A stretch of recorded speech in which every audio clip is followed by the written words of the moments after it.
Hello po. Nandini po ako ngayon sa aming kwarto. Ako po'y nalulula. Naroon po ako sa baba. Sana po kami kakain na ni Papa Oji. At po'y biglang nalula sa sobra kong init.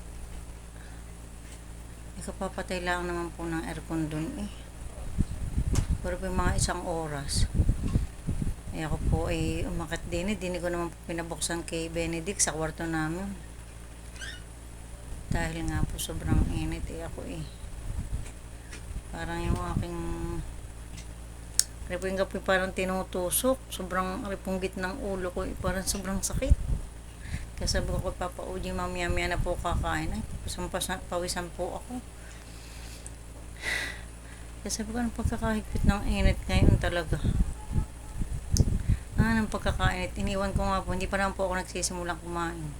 Sila lang po yung nakain muna doon. Ay di ako muna po ay umakat at ako'y nagpaalam. Sabi ko ako muna yung magpapalamig pa ng kaunti din eh.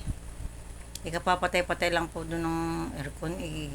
1 oras na po nakakaraan ng pinatay. Di nag-electric fan. Ay di kaya po ako'y nado doon sa labas ng aming may gate. Di akin nga po. Ako'y nakaupo dun sobra kong banas. Tapos ako po sabi ko kay Papa Oji, akit mo na maya ako kakain. Kaya po. Tatanggal ko nga lang po ng puyod oh. Ang puyod ko. Ang bukas po ang aming aircon. Binuksan ko po. Palamig po't maya po ako bababa. Sobrang init. Anong higpit nga po pala talaga ng init. Ganun talagang pag ikimahina-hina ang katawan ay talagang ano eh.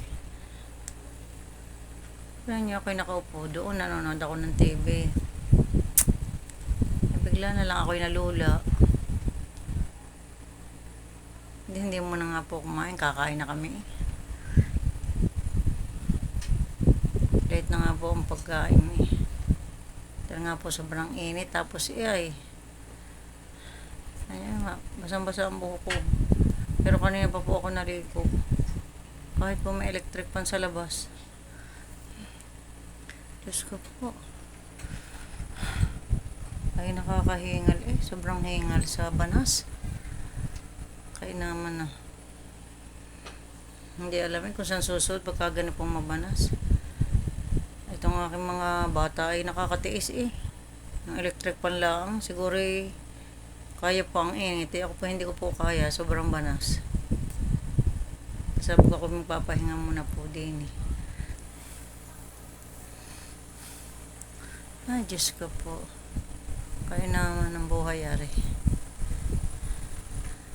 Walang magandang aura eh. Pagka po gana rin nasa mga lasa.